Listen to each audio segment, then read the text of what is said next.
my presentation, first of all, in as much as it has hashtag MOOC in there, it's not going to be about MOOC, but it's just going to be about a continuation of my focus on mobility.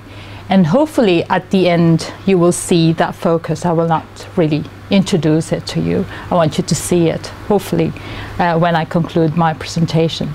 So I will venture into phatic culture, basically based on phatic communion from the work of Malinowski, if you've heard of him. He's an anthropologist, and he talked about phatic communion in the 1920s. So it is kind of rebellious in a way, this presentation, because I want to use big data to look at what is less obvious and those things that are neglected in the field. And if I'm going to proceed with a social science that is critical, how do I go about it faced with big data and infographics? So that's what I'm going to try to explore. Do you have Twitter accounts at all? I will show a video which is quite funny. It has all the elements of a tweeter, and it has the assumptions that I want to unpack and deconstruct in my presentation. So I have have you seen this video? No? Where did I go? Let me try that again.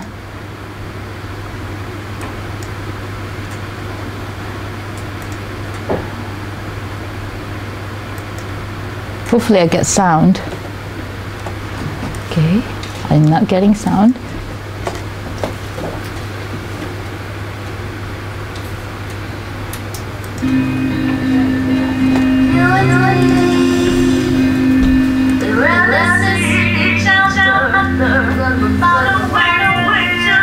Ooh.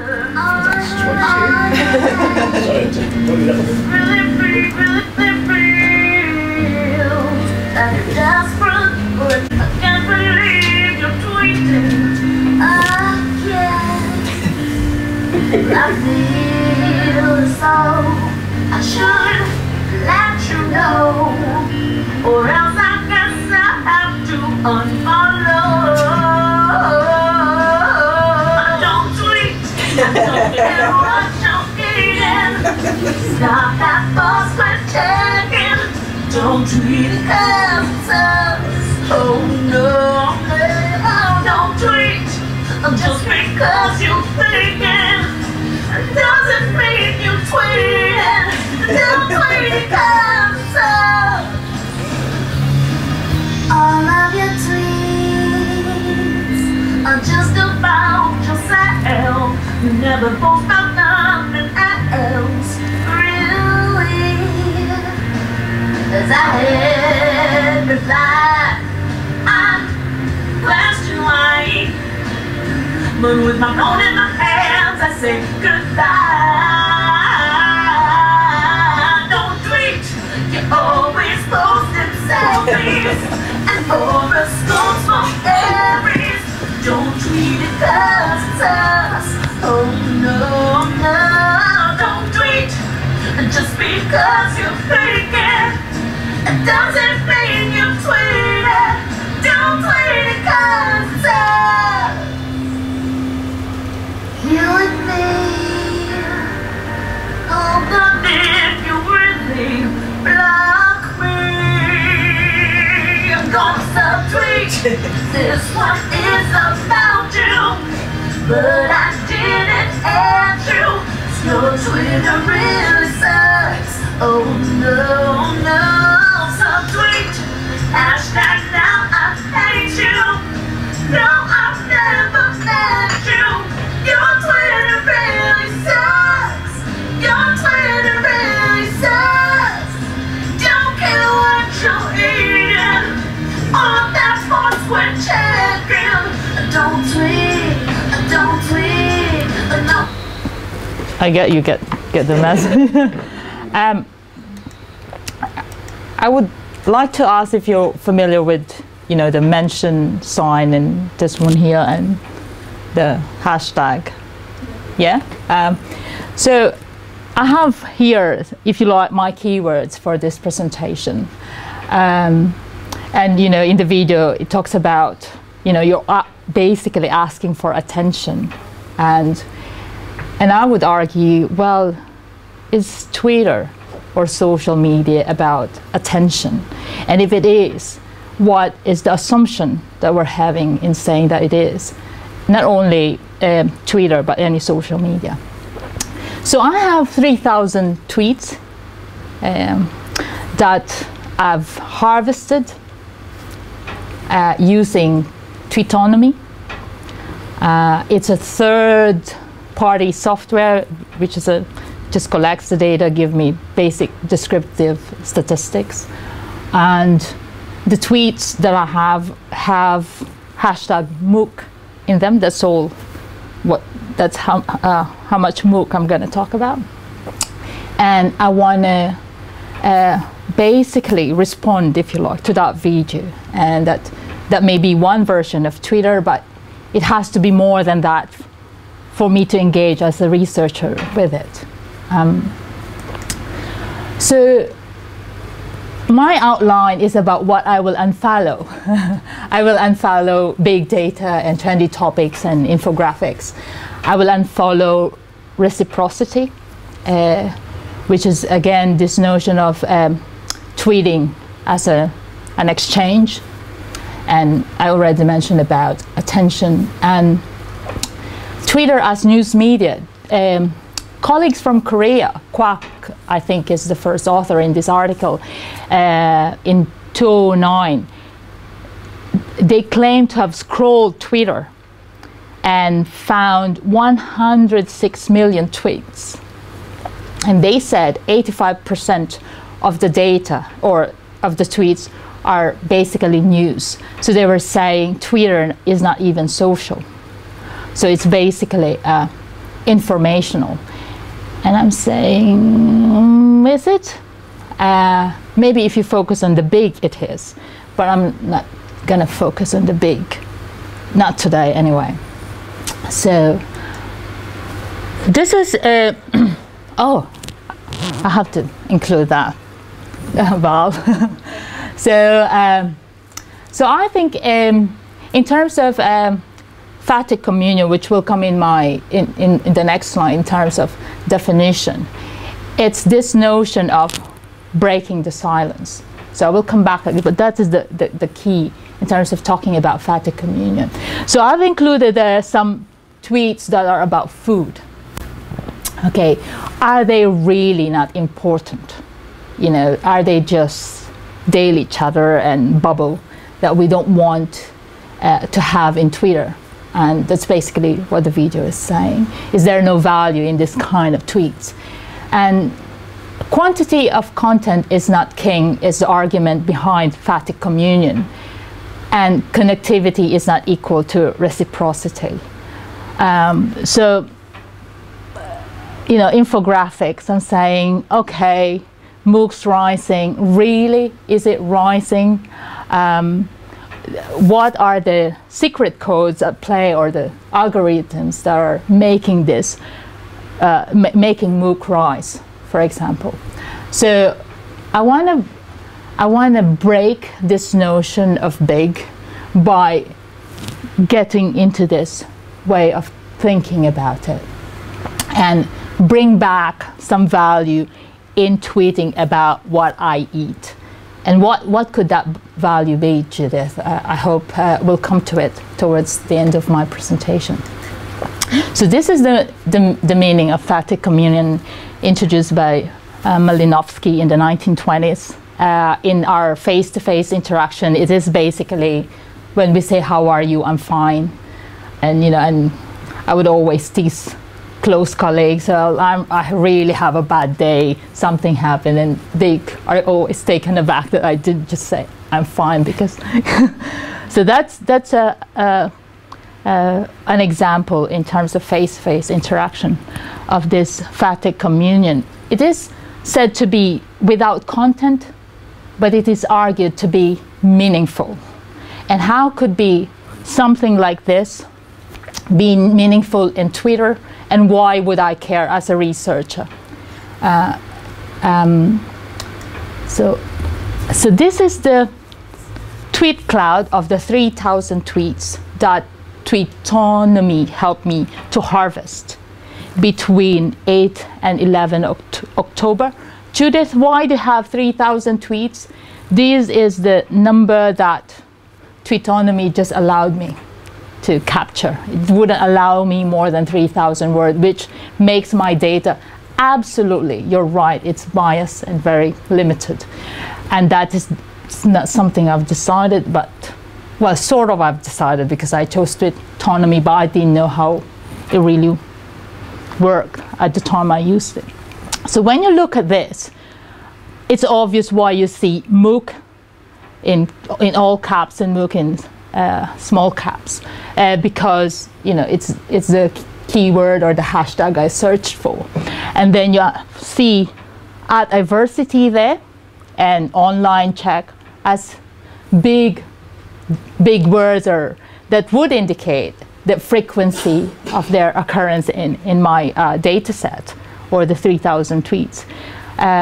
Is that telling me that some 3,000 people or Twitter users decided that between 8 and 11 October that is a hot topic? Is @diversity a hot topic in those days? And say, finding courses a hot topic? Well, let's see. And like this, these are two courses from @diversity. So we're around maybe half of the 3,000 Twitter users decided that those are very popular courses. Are you familiar with @diversity at all? It is, I think, German-based. They just released a German-based MOOC provider. They just, I think, started their 6 courses 15th of October. So this is even going on before they launch or started their 6 online courses. So what is going on? And so if I am going to just focus on the big data or big display here of text, I would just suggest that, it's popular. It's very popular. Well, let's see. So this is the page. This is one of the courses. And those are some of the tweets with I just found the online course. That's why we see found just and all those words big in my tweet cloud. And how did those tweets turn out to be tweets? Any guess? Automatic from the page? Automatic from the page by clicking Twitter button here. So I guess this is where I'm arguing that, a tweet is not even someone typing this characters within the 140 limit. It is just a click on this one. Were the users paying attention to what? Do they know that in that tweet there is hashtag MOOC inside it? So that's the first thing that I'm saying, that, well, you see, if I really follow the big, it takes me to places like a click, where a tweet is a click and a click is a tweet. And most probably the user didn't even know there was hashtag MOOC in it. So that's the first thing that allowed me to focus on something that is not big, but because Twitter is not just an information channel. It is a system of connectivity. I could tweet outside Twitter, and that delivers many possibilities for me. And I couldn't follow them all. I was given 3,000 tweets by Tweetonomy That's biased. I was able to follow, I just found this online course. That is biased. But I know that users didn't type on Twitter those texts. They just clicked something and it was there. Were there retweets for those? There were none in my 3,000 tweets. Okay, this is the next one.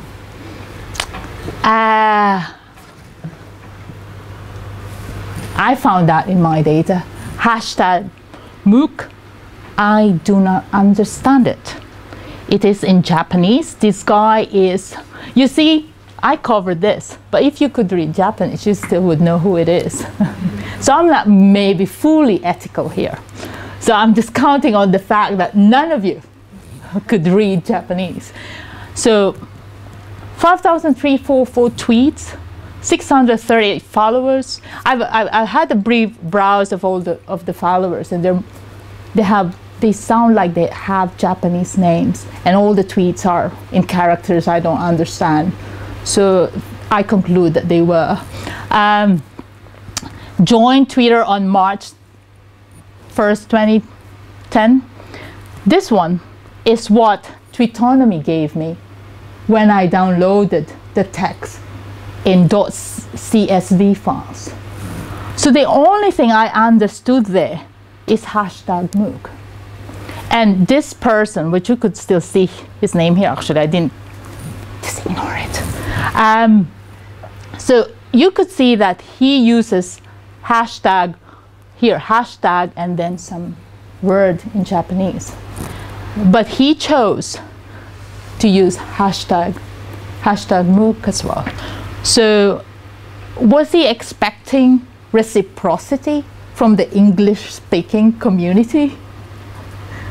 But he mobilized his tweets by using hashtag to you know, I was able to pick it up because of that. And Tweetonomy did because of that, not because of Japanese or understanding Japanese. My assistant, which is a software, didn't understand Japanese. So again, this is me saying again, you know, hashtag is not just about topics. It's not about just the rise of a database culture where I have a metadata that I could organize and search for. It's a way of presenting my presence here, for example, for this Japanese Twitter user. And I use an outreach because he was conscious, it was intentional, that he had other hashtag in Japanese, but then included hashtag MOOC. So there is intent there that he was trying to reach beyond the Japanese speaking, or hopefully find his tweets as I did. Well, Tweetonomy did for me, though, all in question marks. Find his tweets. But I cannot go further than what I see here.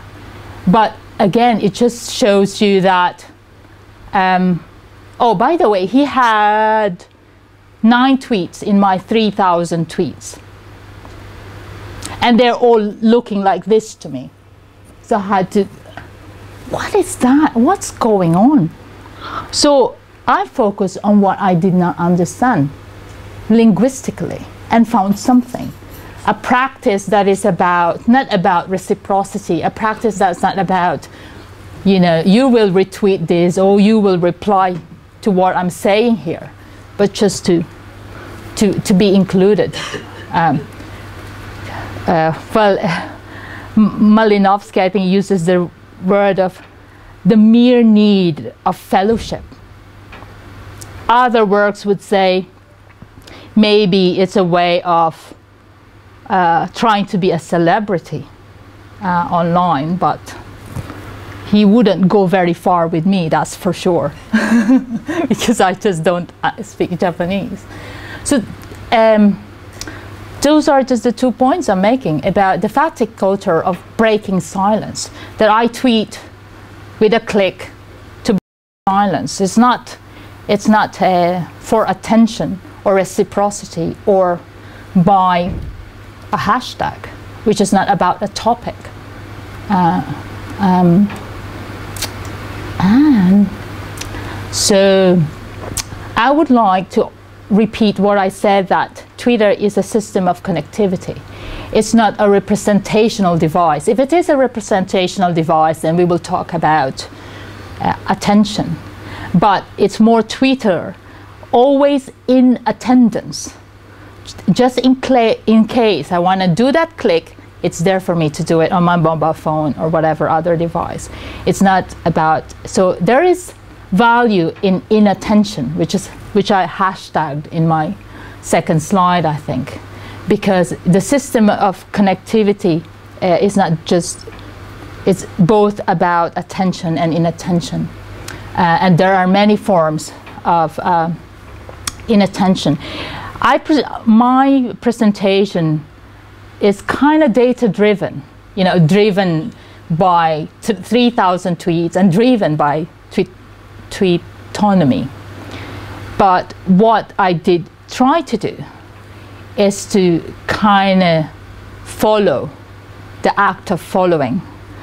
And in following the act of following, I try to bring back the value of phatic communion or phatic culture, and not so much look for information that makes sense, you know, as the video would suggest, that why are you tweeting? You're just being selfish. It's all about you. But you break the silence, you click, it becomes a tweet to say, I'm here. It's about a connected presence. And I think in my very unsystematic way of talking about mobility, in at least the last 3 years, I talk about absent presence. It's about that. It's not always about intent or being a celebrity and getting something back in terms of direct messages. So that's where I want to explore the value of Twitter in social science research, not about big data, but in following the unfollow and the act of following itself, which is the practices of clicking and hashtagging, and how that multiplies in many ways as Twitter become more and more part of our everyday life. So I think that's me done. Thank you. Thank you. Thanks, Judith. That was a very entertaining take on a very topical subject, which meant nothing to me to start with. So I've learned something already. Oh, thank you. Do people have any questions for Judith right now? I was wondering, you know, you said tweetonomy only allowed you the 3,000 tweets, and you know there are issues with the bias in the data because of that. Have you come across any other, you know, services that allow you to analyse tweets that are better, and what were the biases in that apart from the cap on how many tweets? Well, actually, if you use the Twitter API, I think it gives you less tweets. Okay. So Topsy, I've used Topsy. Yeah. And I don't know if it gives you more in terms of number of tweets. I have, for the other topics that I've searched using tweetonomy, I get longer duration from, I think I got until December, just because there are less tweets. So in terms of time, you know, that becomes an issue, because it's dictated again by the number of tweets it allows you to do. And most probably it has to do with the level of what you call subscription. Mm-hmm. Because I think I try to use this for free. Okay. So this is again me trying. This is my first time I've tried using softwares, just trying to see. That's why I'm very data driven in the beginning, just hoping it will take me somewhere that I'm familiar with. And it did somehow. So yeah, it's again the limitation of trying to use a free version of a software with 30-day trial. Mm-hmm. You know, so that's it. Any other questions? Yes, well, I'm not sure if this is the direction your research will go in, but I think it's very interesting, this idea of a meaningless tweet, really, just to say I'm here, I exist. Do you think it's a replacement for a kind of communication where people are more disconnected from their families and friends, or do you think it's in addition to that, or do you think it's a different kind of communication from what we've seen before? I think it's all of the above. Yeah. Like on Facebook, you know, if with my limited experience of using Facebook, if someone, you know, wants to befriend you, you know, you almost have to reciprocate it. I don't know. I feel that way. In Twitter, you don't.